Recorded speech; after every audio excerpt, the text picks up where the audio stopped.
नमस्कार मित्रांनो, सुस्वागतम. मुरांबा मालिकेच्या आजच्या भागामध्ये अक्षय हा हॉलमध्ये झोपलेला असतो. तेवढ्यात तिथे रेवा येते आणि अक्षय हा रेवाबरोबर गप्पा करत असतो. तेवढ्यात अक्षय मुद्दाम मेन पॉईंटवर येऊन पोहोचतो. म्हणजे रेवाला तो विचारतो की रेवा, काय तुझ्या पोटामध्ये जे बाळ आहे त्याचा बाबा कोण आहे, कुणाचे बाळ आहे हे. तेव्हा मात्र रेवाला जाम टेन्शन येते आणि ती अक्षयकडे बघत मनात म्हणत असते की जर अक्षयला मी हे प्रेग्नन्सीचे नाटक करते हे जर सांगितले तर अक्षय माझ्याशी जे काही वागेल त्याची तर मी कल्पना करू शकत नाही. आणि आत्ता सध्या अक्षय माझी किती काळजी घेतो, माझ्यावर किती प्रेम करतो, त्याला जर ते समजले तर तो माझ्यावर प्रेमसुद्धा करू शकणार नाही आणि माझ्याशी कशी वागेल त्याची तर मी कल्पनाच करू शकत नाही. तेव्हा अक्षय विचारतो की काय रेवा, कसला विचार करते, अगं कोण आहे तरी कोण. तेव्हा रेवा म्हणते की अक्षय प्लीज, मी तुला हे सर्व नाही सांगू शकत. आणि ती अक्षयला म्हणते की अक्षय मी प्रेग्नेंट आहे, ह्या बाळाला सुद्धा मी पाडू शकत नाही. तेव्हा अक्षय म्हणतो की काय रेवा, खरंच किती छान विचार करतेस आणि खरंच तू स्वतःमध्ये खूप बदल करून घेतला. मला तुझे हे विचार खरंच खूप आवडले. म्हणजे त्या माणसावर तुझे प्रेमसुद्धा नाही, त्याचं नावसुद्धा तू कुणाला सांगणार नाही, त्याच्याबरोबर तुला राहायचे सुद्धा नाही, फक्त त्याचे बाळ तुला तुझ्या पोटामध्ये वाढवायचे. आणि खरंच किती छान विचार आहेत आणि तुझ्याबद्दलचा आदर माझ्या मनामध्ये या तुझ्या विचारामुळे आणखीनच वाढत चाललाय. तेव्हा रेवा मुद्दाम अक्षयच्या खूप जवळ येते आणि त्याचा हात आपल्या हाताला मिठी मारत म्हणत असते की अक्षय, खरंच यामुळेच तुम्हाला खूप आवडतो आणि खरंच थँक्यू, तुम्हाला समजून घेतो. तेव्हा अक्षयला रेवाची खूप अशी चिडक येते आणि रागाने तो म्हणतो की हेच तुझं पटत नाही मला. आणि रागाने उठतो आणि रेवावर ओरडत म्हणतो की आता पोटामध्ये बाळ आहे ना, कुणावर तरी प्रेम करते ना, तुझ्या आयुष्यामध्ये आहे ना कोणीतरी, मग राहा ना तू त्याच्याबरोबर आनंदी.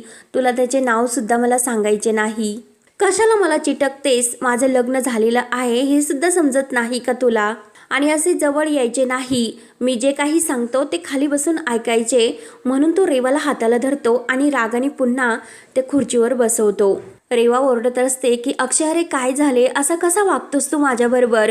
तेव्हा अक्षय म्हणतो की माझे लग्न झालेले आहे, त्यामुळे तुला व्यवस्थित जर वागायचे असेल तरच या घरामध्ये राहायचे, नाहीतर बाहेर जायचे. रेवा म्हणते की अक्षय माझं का ऐकून घेत नाही. तर अक्षय म्हणतो की पार्वती आजीला बोलायचे का, शशिकांत मुकादमला बोलायचे का, आणि काय ग, काय ऐकून घ्यायचे तुझे, आणि प्लीज चालती हो माझ्यापासून. म्हणून अक्षय तिला दूर लोटत असतो. मात्र हे अक्षय हा रेवाबरोबर कसे वागायचे याचे स्वप्न बघत असतो. तेव्हा अक्षय स्वतःला आवरतो, कारण त्याचे ते स्वप्न असते की रेवाला त्यांनी हाकलल्याचे. तेव्हा लगेच अक्षय मनात म्हणत असतो की नाही, रेवाशी तर मी या पद्धतीत आता वागू शकत नाही, नाटक तर मला कंटिन्यू हे चालूच ठेवावे लागेल. तेव्हा रेवा मात्र अक्षयला चिटकलेली असते. अक्षय प्रेमाने विचारतो की रेवा काय झाले. तेव्हा रेवा म्हणते की काही नाही, थोडी स्ट्रेस आहे कारण मी प्रेग्नेंट आहे, ही गोष्ट मी माझ्या मम्माला सुद्धा सांगू शकत नाही. अक्षय म्हणतो की बरोबर आहे, कारण लाज वाटण्यासारखेच आहे ना. रेवा म्हणते की हो, लाजच वाटते, आणि तुला माहिती आहे की अक्षय, मम्मा माझा किती रागराग करते, म्हणून या घरामध्ये मी ओझं बनून राहते. तेव्हा अक्षय तिला बाजूला करतो आणि असे नाही म्हणायचे, आमच्या घरामध्ये तू ओझं बनून नाही राहत, मी अगोदरचा अक्षय असतो, अगोदरची तू रेवा असती तर मी म्हटलं असतो की तू आमच्यावर ओझं बनून राहते, तुला इथे राहण्यासाठी लाज वाटत नाही का, असे मी म्हटलं असतं. परंतु मी सुद्धा आता बदललो आणि आपल्यावर संस्कारच तसे झाले, पार्वती आजी आणि शशिकांत मुकादम यांचे, त्यामुळे आता तुझ्या पोटामध्ये सुद्धा एक बाळ आहे, त्याची जबाबदारी तुझ्यावर. वेगळ्या स्पेसमध्ये आहे, किती समंजस झाली तू, समंजस, अगदी टिपिकल बायकाप्रमाणे सर्व काही काम करते, ते तर खूप चांगले आहे. तुझ्यामध्ये आत्ता सध्या जे काही बदल झाले ना, त्यामुळे मला असे वाटते की तुझ्याबरोबर मी मैत्रीसुद्धा करावी. तेव्हा रेवा तर खूप खुश होते, रेवा तर खूपच खुश होते. आणि हो का अक्षय, आणि याच गोष्टीवर आपण एक पेक घेऊ शकतो. तेव्हा अक्षय म्हणतो की कुठली घ्यायची. तेव्हा रेवा मात्र हसत म्हणते की अरे अक्षय, मी प्रेग्नेंट आहे, कशी घेणार, मी विसरलेच होते, आणि तुला जर चेअर्स करायचे असेल तर मी तुझ्यासाठी काही आणू का. तेव्हा अक्षय म्हणतो की नाही नको, मला आता सध्या झोप आली. अक्षय म्हणतो की आता मला झोपायचे, गुड नाईट, असे बोलून तो तेथे सोप्यावरच खाली लोटतो उशी घेऊन. तेव्हा लगेच रेवा मात्र तेथेच बसलेली असते. तेव्हा अक्षय डोळे उघडून बघतो आणि मनात म्हणतो की अगं बाई, आता जाय ना, काय ती अशी बसलीच आणि मुद्दाम तो पुन्हा गुड नाईट करतो. तेव्हा रेवा उठून आपल्या रूममध्ये जायला निघते. तेवढ्यात रमा ही आपला दरवाजा उघडून बाहेर येते. तेव्हा रेवा मुद्दाम थांबते आणि अक्षयला पुन्हा खुश होऊन गुड नाईट बोलते. तेव्हा अक्षयला सुद्धा नाटक करावे लागते आणि अक्षय लगेच म्हणतो की खरंच तुझ्याबरोबर आज बोलून मला खूप बरे वाटले, कारण त्याने रमाला बघितलेलेच नसते. तेव्हा रेवा म्हणते की आता आपण फ्रेंड्स ना. तेव्हा अक्षय म्हणतो की हो नक्की. तर रमाला खूप राग आलेला असतो. तेव्हा रेवा आपल्या रूममध्ये निघून जाते आणि रमा दरवाजा लावून रागाने घेते आणि बेडवर येऊन बसते. तर अक्षय हा रेवा गेल्यामुळे वैताग असे चिडूनच बोलतो. तेव्हा रमा मात्र बेडवर येऊन विचार करत असते की तू स्वतःच्या नवऱ्याला बाहेर झोपण्यासाठी पाठव. मिरचीचा ठेचा आहे ना, तो सगळ्यांनाच लागतो आणि त्या रेवाला पाट्यावर असं वरवंट्यावर तिला चांगलेच वाटले पाहिजे आणि वांग्यासारखी चांगलीच भाजली सुद्धा पाहिजे. आणि परत विचार करते की तिला हे सर्व बोलून काय उपयोग, कारण रमा तूच स्वतःच्या पायावर धोंडा पाडून घेत असते. रमा मात्र भयंकर चिडलेली असते. त्यानंतर इकडे रेवा आपल्या रूममध्ये येते आणि मस्त खुश होऊन डान्स करत म्हणत असते की आता अक्षय आणि माझ्यामध्ये जी काही मैत्री झाली त्या मैत्रीचे रूपांतर प्रेमात होणार आणि त्यानंतर आमचे लग्न होणार असे तिला वाटत असते आणि खूप खुश होऊन असा डान्स करत असते. रेवा अक्षय मुकादम या गोष्टीवर तर आता सेलिब्रेशन व्हायलाच हवे असे ठरवते आणि दारूची बॉटल घेऊन आपल्या मोबाईलमध्ये गाणं लावते आणि त्यावरती ती ग्लास हातामध्ये घेऊन डान्स करत असते. तेवढ्यात तिथे रमा येते आणि रमा लगेच मोबाईलमधील ते गाणे बंद करते. तेव्हा रेवा विचारते की काय झाले रमा. तेव्हा रमा म्हणते की काय तू चक्क नाचत होती. रेवा म्हणते की तुला काय प्रॉब्लेम. तेव्हा रमा म्हणते की तू चिखलात जाऊन लोळली तरी मला काही प्रॉब्लेम नाही आणि तिच्या पोटाला हात लावत बाळाला तर प्रॉब्लेम होऊ शकतो, कारण गरोदरपणामध्ये असे नाचायचे नसते. रेवा म्हणते की तू डॉक्टर आहे का आणि डान्स करणे सुद्धा एक एक्सरसाइज प्रमाणेच असते, माझ्या डॉक्टरांनी मला हे सांगितले.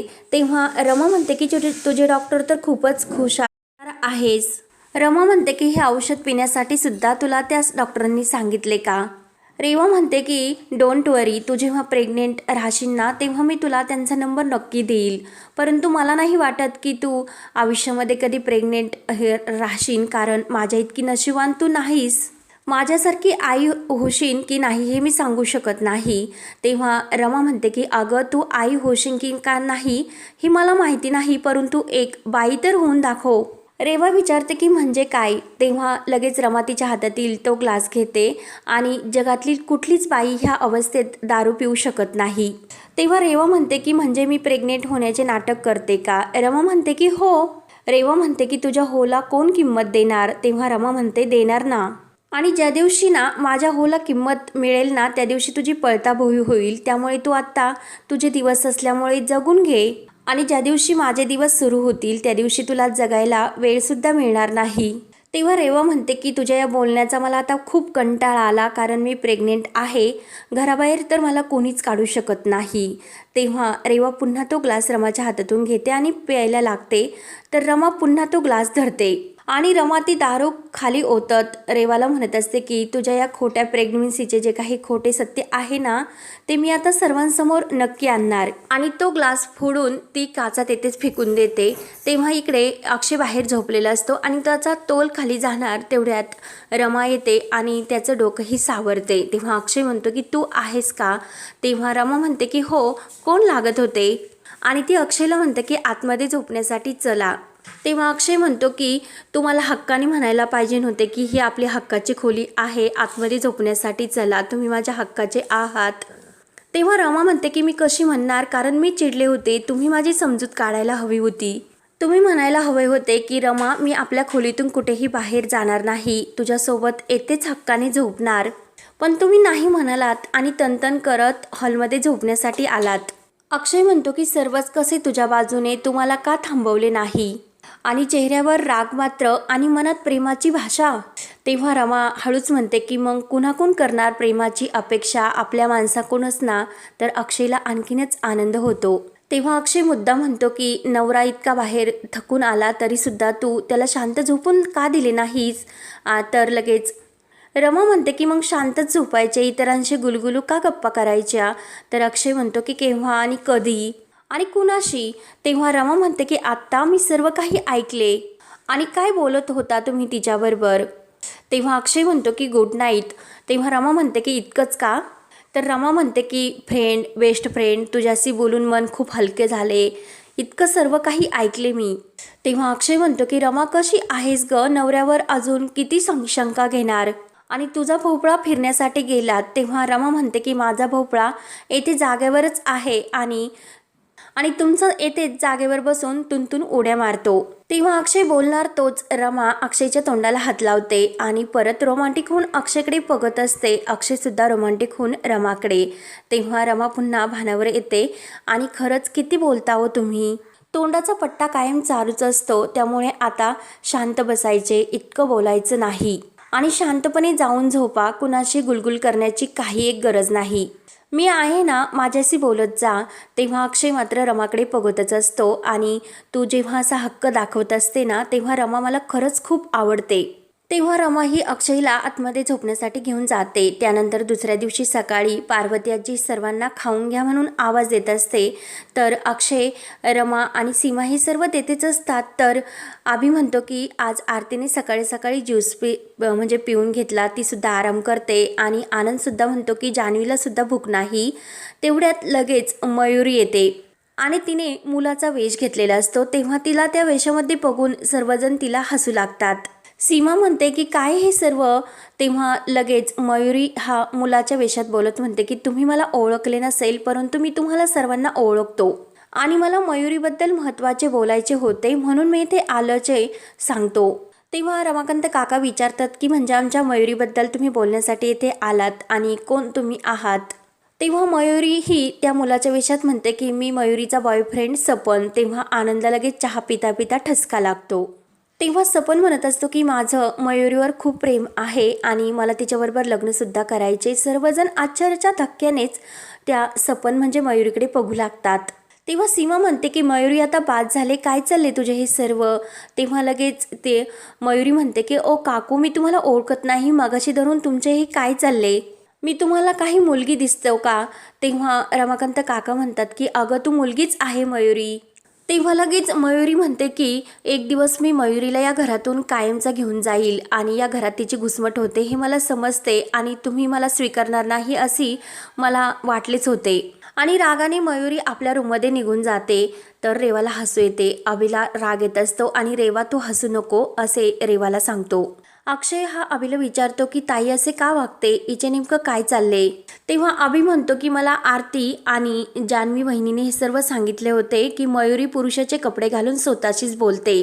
अक्षय म्हणतो की अभि अगोदर का सांगितले नाही? तेव्हा अभि म्हणतो की ॲक्सिडेंट झाला तुझा, त्यामुळे घरात खूप काही गोष्टी घडल्या म्हणून मी हे सांगू शकलो नाही.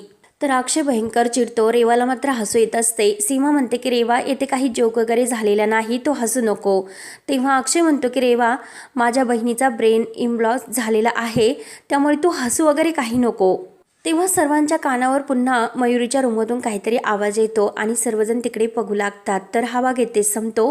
पुढील भागामध्ये रमा अक्षयला विचारत असते की मयुरीताईंना काय झाले असणार हो? तेव्हा अक्षय म्हणतो की काहीतरी मानसिक हा त्रास म्हणजे आजार असणार, मेंटल इम्बॅलन्स. त्यानंतर रेवाला मात्र हसू येत असते. रमा विचारते की काय ग, इतके काय झाले हसायला? तेव्हा रेवा म्हणते की हसणार नाही तर काय करणार, कारण ती मयुरी पण कसे नौटंकी करते. आणि तेवढ्यात अक्षय बाहेर येतो आणि रडत नाटक करत रेवा विचारते की अरे अक्षय, काय झाले मयुरीला? मला खूप काळजी वाटते. तर रेवाचे हे रूप बघून रमाला तर धक्काच बसतो.